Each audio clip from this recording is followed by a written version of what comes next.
Welcome to the second part of ENB339 where we're talking about computer vision. This is lecture 6 and we're going to talk about what is colour. I'm Peter Cork. In the last lecture we touched on some concepts around colour, and one of the things we introduced was the colour cube.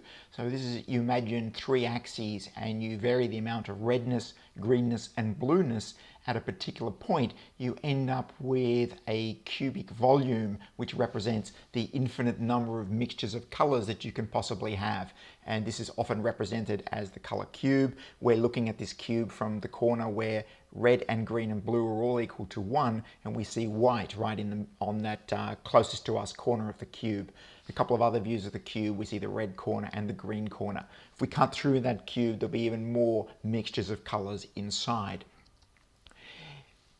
Colours are really a continuum of redness, greenness and blueness, and we can ask people to draw lines between where one colour finishes and the next colour starts, and this is a consensus of some colours drawn from a survey of about 1.5 million web users.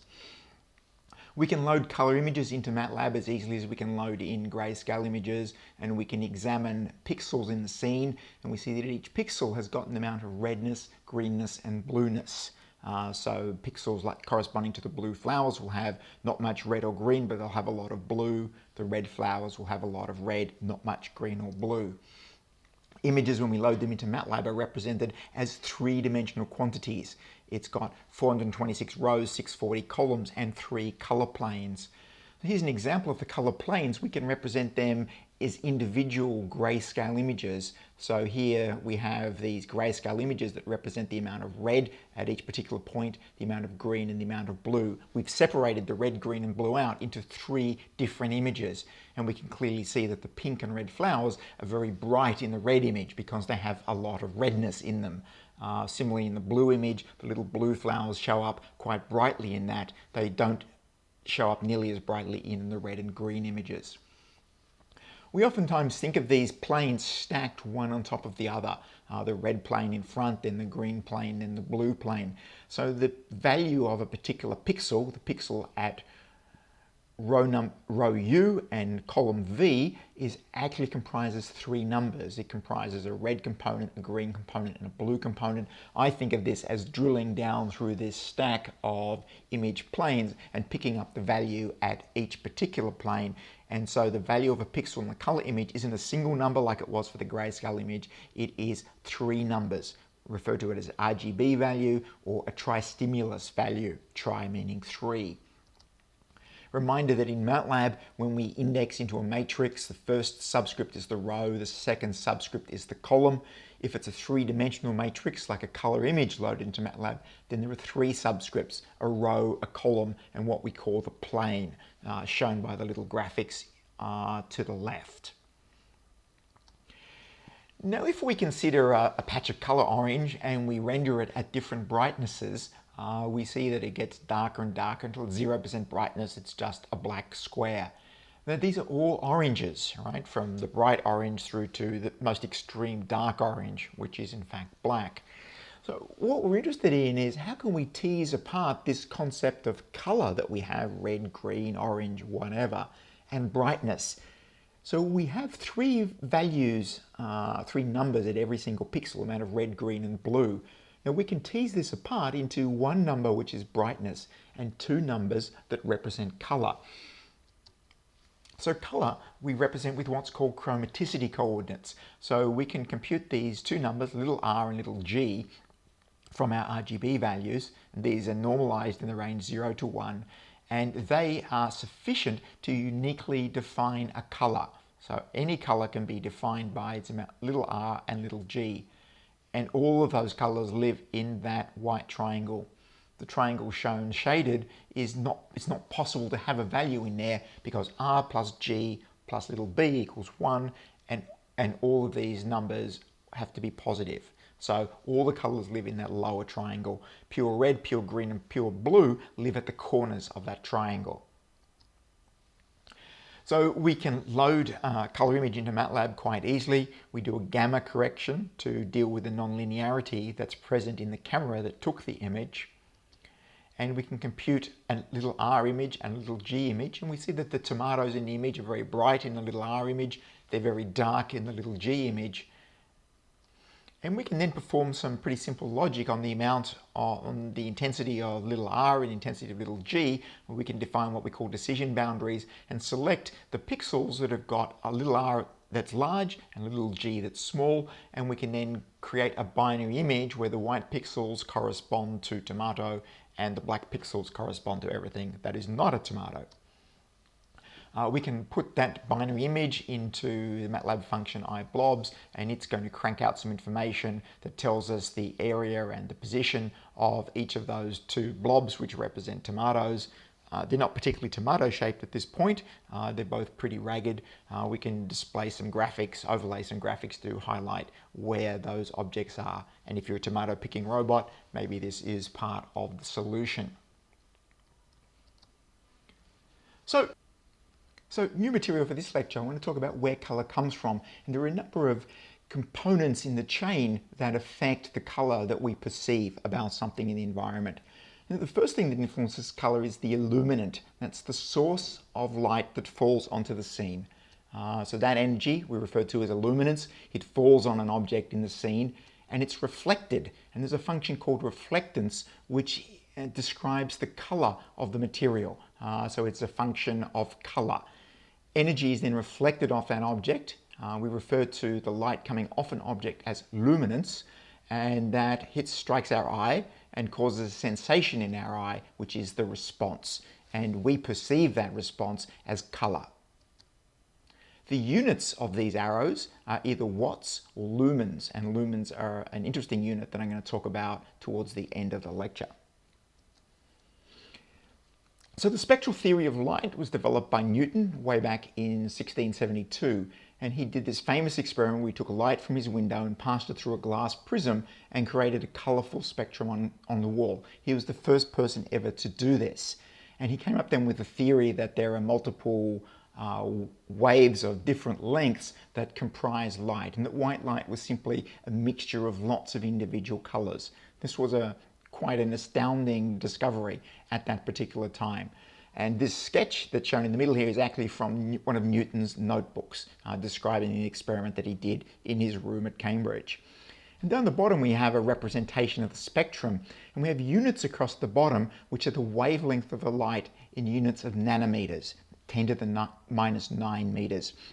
So we go from colours below 400 nanometers, which we can hardly see, we refer to that as ultraviolet, through blues, greens, oranges, reds, and then beyond 700 nanometers, again our eyes are not able to perceive radiation in that frequency. So this is these are in fact the colours of the rainbow. This is the spectral colours. So let's drill down and talk a little bit about illumination. We talked about the illuminant, which provides the energy that falls on the scene. We refer to that as by the symbol capital E, and it is a function of wavelength. That is, that the energy is not uniformly distributed across all wavelengths. There are some wavelengths are more strongly represented than others, so you can represent it as a spectrum. Now, one of the biggest sources of light around the sun and tungsten lamps and so on emit radiation according to a law known as Planck's law. These are so-called blackbody radiators. So we have this expression on the right-hand side, E as a function of lambda. So that describes this graph on the left where we see the amount of radiation as a function of the wavelength. And in Planck's law, there is a whole bunch of physical constants. Planck's constant H, speed of light, C, K is Boltzmann's constant. And there's a capital T in there. Now that's the temperature of the thing that's emitting the light. So in this plot up the top here, these curves are caused by a body of increasing temperature. So something at 1000 Kelvin emits very little radiation, but as the temperature goes up to, say 6000 Kelvin, we get more and more radiation, more light being emitted, and the light is emitted, the peak of the curve is at a shorter wavelength. Now, this is sort of intuitively known to us. As we increase the temperature of a piece of steel, it goes from being red hot, it gets hotter, it becomes orange hot, and eventually it becomes white hot. So this is, as the temperature of this blackbody radiator is increasing, the amount of energy coming off it increases, and the peak in the spectrum becomes lower. The second equation there for lambda max is the wavelength at which the maximum radiation occurs. That's the peak of the blackbody curve, and it's a function of t. So as t gets bigger, lambda max gets smaller. Now, the light that falls on our planet comes from the sun, and that's got a surface temperature of about 6,500 Kelvin. So we can draw the blackbody curve for the light that comes from the sun, and that's shown there as the top graph, the smooth red one. Now, the light from the sun goes through many layers in our atmosphere, ozone layers and carbon dioxide and various molecules and water in clouds and whatever, take some of that radiation out. So by the time the light gets to the ground, we have this rather raggedy blue spectrum, which is typical of the distribution of radiation at ground level from the sun. What I've shown down there at the bottom, in the little dashed curve, is the response of the human eye. And interestingly, our eye has evolved to operate in the region where there's the maximal amount of energy from the sun. So that's a good piece of design. Our eye has got the response that it has because of the spectrum of the light that falls on our planet. That's where we can pick up the most amount of energy that's being reflected off our environment. So there are many sources of blackbody radiation. If you look at the sort of red sun at dawn and dusk, it's got an effective temperature of 2,000 to 3,000 Kelvin. It's still the same sun at 6,500 Kelvin, but the radiation's been filtered by clouds and dust and whatever, so it's lost a lot of the blue component. It's dominated by red, so it has what a photographer would call a lower color temperature. It's more red. A tungsten lamp has got a color temperature of about 3,000 Kelvin. That's the temperature of the filament in the tungsten lamp. Noonday sun appears something like 5,000 to 5,500 Kelvin, again because of the filtering in the atmosphere. And surprisingly, an overcast sky appears to have a very high color temperature. It's equivalent to a blackbody radiator at 8,000 to 10,000 degrees Kelvin. Now, if we look at this blackbody radiation curve that I showed you earlier, the horizontal scale goes from 300 nanometers, which is in the ultraviolet, we can't see radiation there, up to 1,000 nanometers, which is in the infrared, and we can't see radiation there either. We can really see only between about 400 and 700. So you can see that there's a lot of energy that's produced by a blackbody radiator that we just can't see. And this is one of the reasons that tungsten lamps are being phased out, because most of the energy that they emit isn't light that we can see. Most of the energy they produce is well outside the visible band. So they're just wasting energy into infrared radiation, which we can't see. So interestingly, these curves have got a long tail. There's a lot of energy at the longer wavelengths from bodies that are warm. And if we look at the electromagnetic spectrum, there's a tiny little bit which is the visible light, but a lot of this radiation beyond the curve that I've shown at the top is infrared radiation. There's a lot of radiation there from things that are warm, and we can pick that up with cameras. So you've probably seen these images from thermal cameras, referred to as thermal imagery, and this is picking up energy that's in the range 9 to 14 micrometers. So that's 9,000 to 14,000 nanometers, much longer wavelengths than what we can see with our eyes. And in these pictures here, we can see the warm parts of people, their faces, their arms. In the bottom, you can see these very warm hands against a colder background. This technology is used for doing energy audits on houses. We look at this house, we see the roof is cold, but the walls and windows are warm. So this is where energy from inside the house is leaking out. So you can use this as a diagnostic tool to try and assess where energy is leaving the house, where you should augment the insulation or something like that. So let's look again at this electromagnetic spectrum. There's a little bit in the middle that's visible, and we perceive that with our eyes. There's a large part of the spectrum, the infrared, which we can't perceive with our eyes, but we can feel it with our skin. So if we're sunbathing, it's the warmth that we feel on our skin. This is the infrared radiation being picked up by the cells in our skin. Now, some animals do this in a really exquisite way. This is a picture of a fire beetle, and these exist in North America, and they can detect a forest fire from a huge distance away, many, many tens of kilometers, because they have exquisitely sensitive infrared detectors inside their body. So they can sense infrared at a huge distance, and they fly there and they make their nests in the burnt out trees. So these animals have adapted a sensor which is really useful to their particular reproductive cycle. Now, not all radiation sources or light sources are blackbody radiators. It's only hot things that are blackbody radiators, like suns and tungsten lamps. One example of a non-blackbody illuminant is an LED. So here we see the spectrum of 3 LEDs, a blue, a green, and a red one. And so they produce quite narrow spikes of illumination, if you like.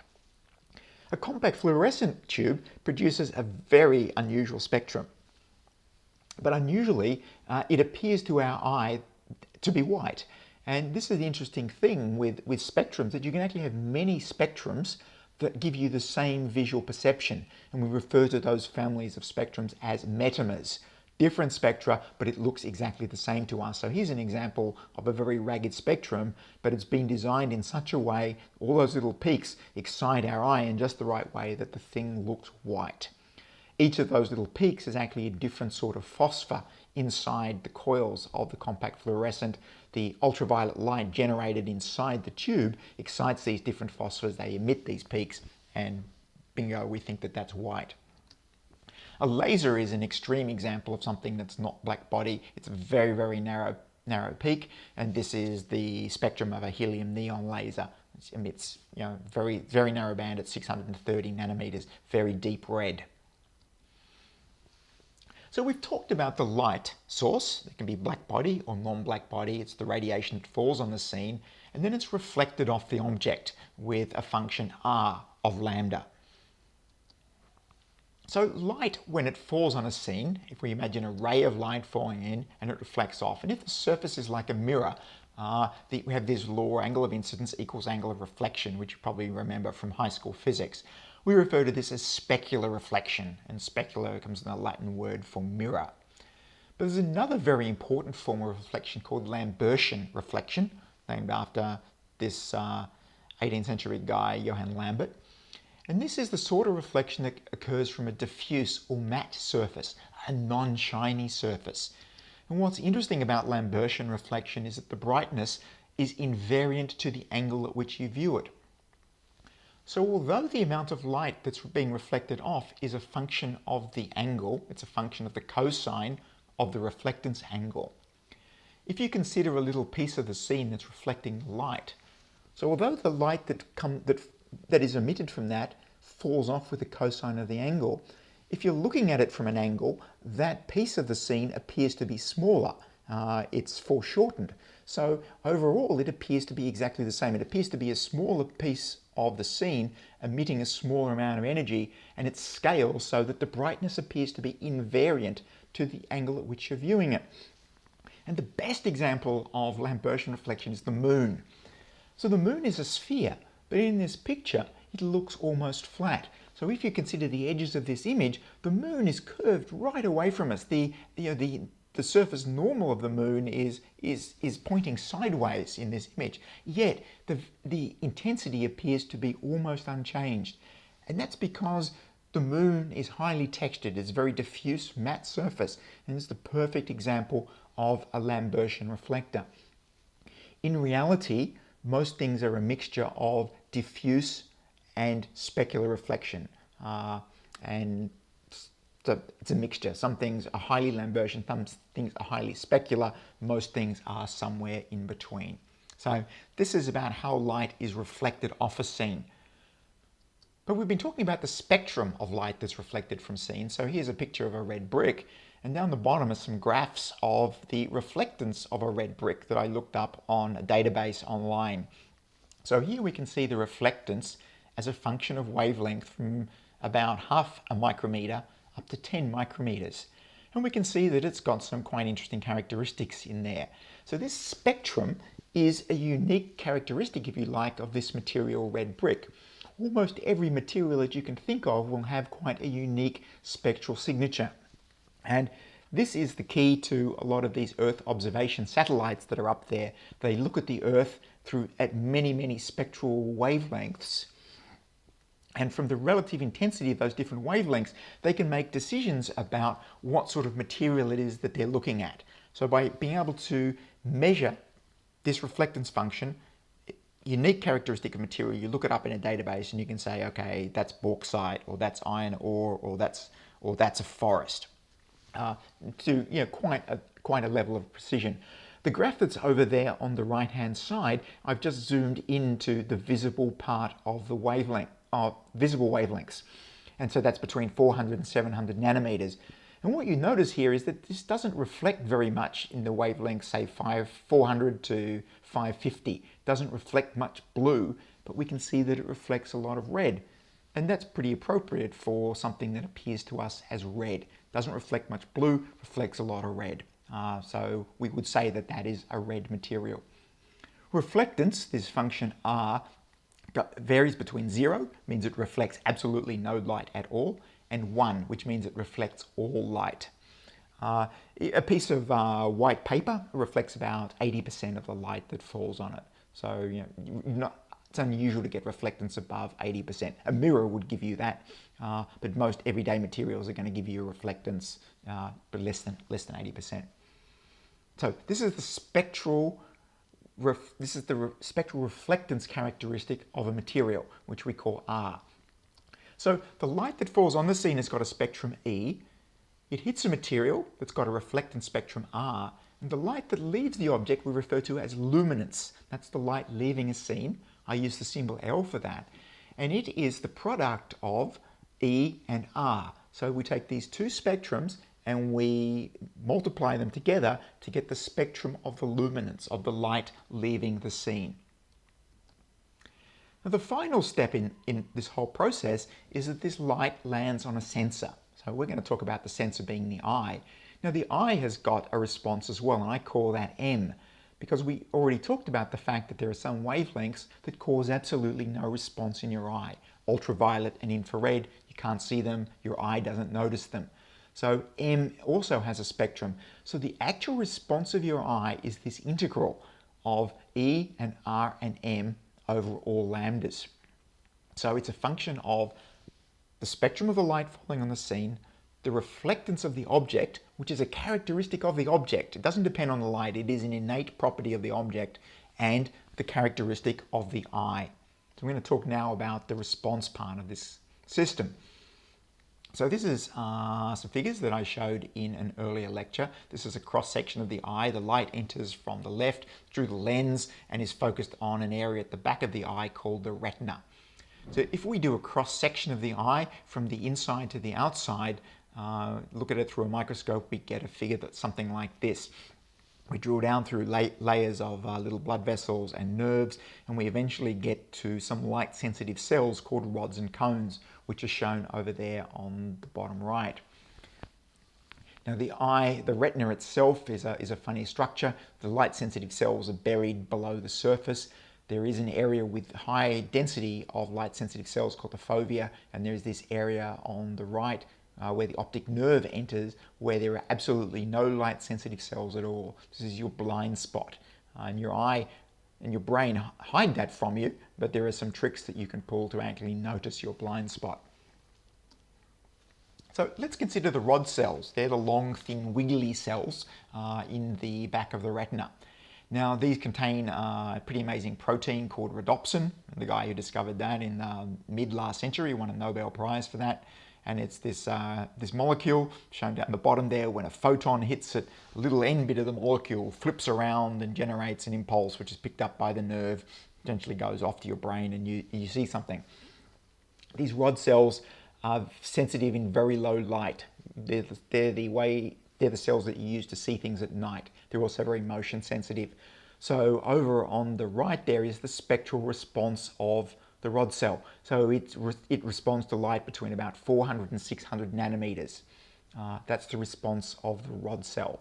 So it can't tell the different colors. It just, if you put in 500 nanometers, you get a big response out of it. If you put in 450 nanometers, you get a smaller response out of it. It's a gray response. We have other cells in our eyes called cones, and there are three families of cones. They're the slightly larger cells shown there on the left, and they have different spectral characteristics. And they're often referred to as the red, green, and blue cones, or often in the literature they're referred to as the short, medium, and long wavelength cones, S, M, and L. So S, the short one, is blue, L, the long wavelength, is red. And they're shown there with the rod response shown in the background there in white. So each of these different types of cones has got a different spectral response. They contain a different family of proteins called photopsins, and these are the cells that you use to see in the daytime. They respond well to bright light. They're what give you your color vision. Now, if we look into the eye again, we see the distribution of cones and rods within the retina. Almost all of the cones are packed into a tiny area in the fovea, and the rods are spread more broadly across the rest of the eye. In fact, there are hardly any rods in the fovea, but there's tons and tons of cone cells in there. Not too many cone cells in the rest of your eye. So your color sensitivity is all in your fovea. But your brain is continually pointing the fovea all around the world in an unconscious way to you, and so it's building up this big composite color picture of the world by pointing this gorgeous high resolution fovea all around your environment. Okay, here's a function which is called the luminosity function, and this has been derived from studies of thousands of human beings to work out the intensity with which people perceive light. And this has got a vertical axis of lumens, and lumens are a strange unit, but they are related to how brightly you perceive a particular wavelength. So if I had a 1 watt lamp emitting radiation at 555 nanometers, that's green basically, that's the peak of this curve, then you would perceive that as 683 lumens. And there's a long story why it's 683 lumens, but that's the way it is. Now, if I had a blue lamp emitting exactly 1 watt as before, so this is a blue lamp at 450 nanometers, you would only perceive 30 lumens. So you would perceive this 1 watt lamp, the lamp has got the same radiative power, you would perceive it as being 1/20th as bright. Now if we picked a point at 800 nanometers, which is in the infrared, even though it emitted 1 watt, you would perceive 0 lumens. So there's this mapping between power and wavelength and lumens, which are what you perceive as brightness. So here's this luminosity response again, and actually for human beings there's two of them. There's what was called the photopic response, which I showed in the last slide, and that's the response of humans in the daytime. So when they're daylight adapted, that's the luminosity response. At nighttime, everything shifted to lower wavelengths. So the nighttime response, or the scotopic response, similar shape, but shifted towards the blue. Now, not all animals have got 3 cones. Amongst mammals, it's fairly common to have only 2 cones. And so most of our mammal brethren, cousins, have only got a blue cone and a sort of yellowy cone and rods.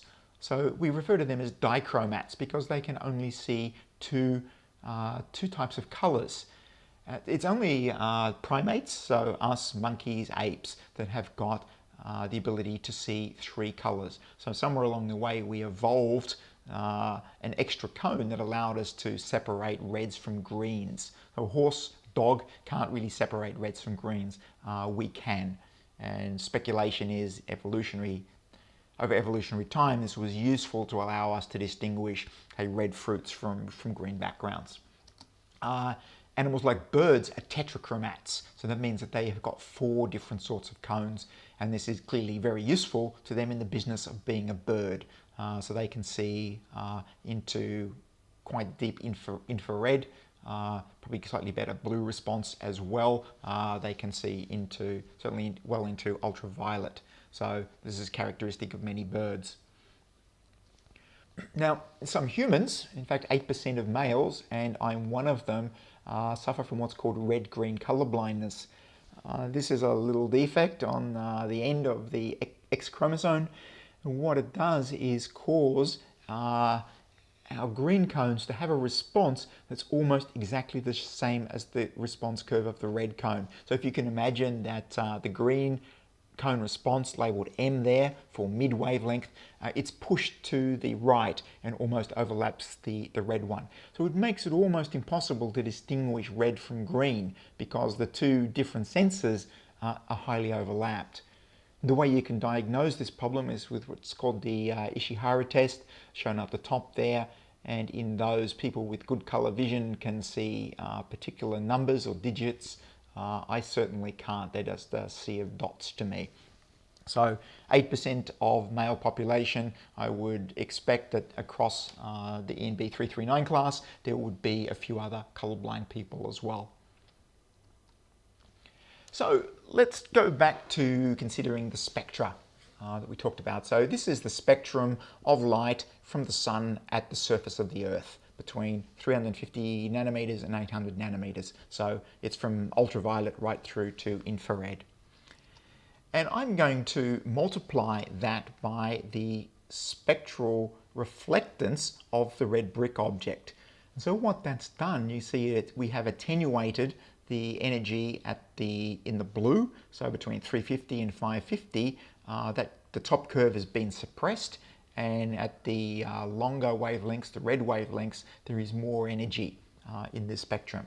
So it's got more red in it, which would we expect because we've taken the light from the sun, reflected it off a red brick, and this is what's left. Now, if we then multiply that by the response of the red, the green, and the blue cones in our eyes, then the actual response in our eye is the integral of those curves. It's the area underneath those curves. And if we look at this, we can clearly see that there's a lot of energy going to go into the red cone. There's quite a bit of energy going to go into the green cone, but not very much energy is going to go into the blue cone.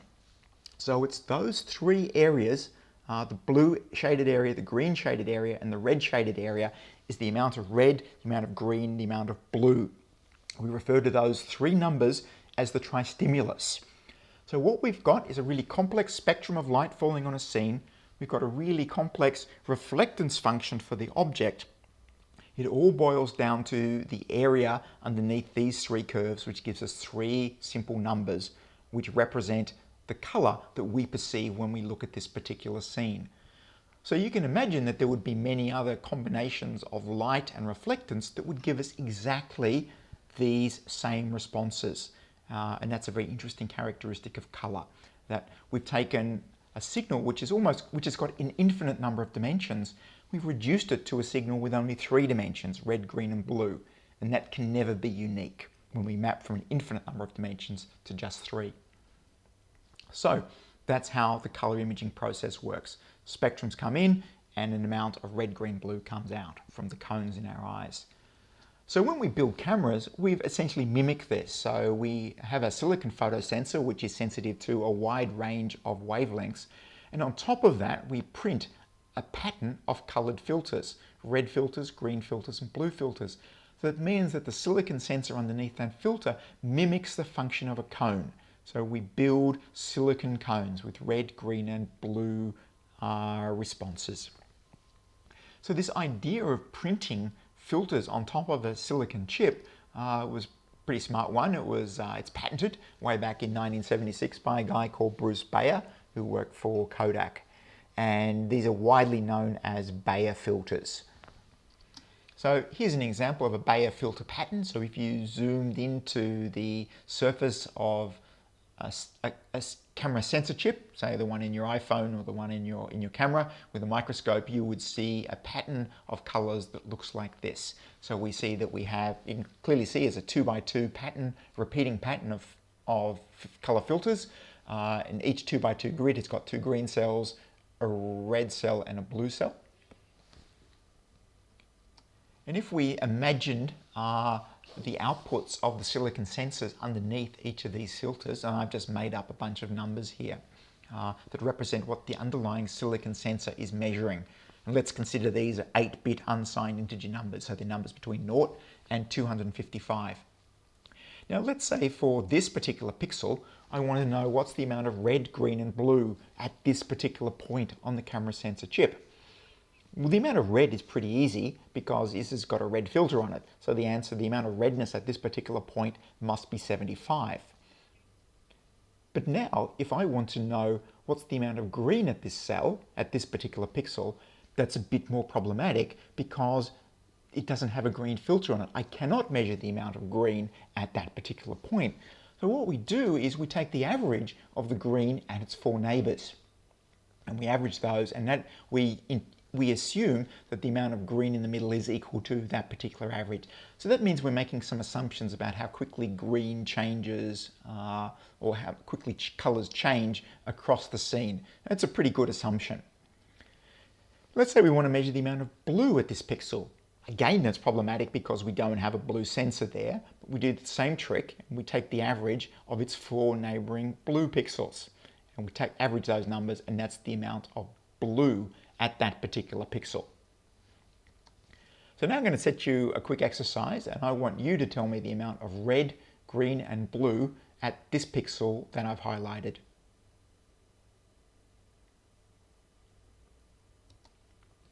Okay, so the amount of red is the average of the 4 red neighbors to this cell. So that's 110, 110, 123 and 115. Divide that by 4 and the answer is 115. To determine the amount of green at this cell, I take the average of its 4 green neighbors, so that's 184, 50, 75 and 149, divide it by 4 and I get 115 again. So that's just dumb luck when I guessed those numbers. And the amount of blue there is equal to 116.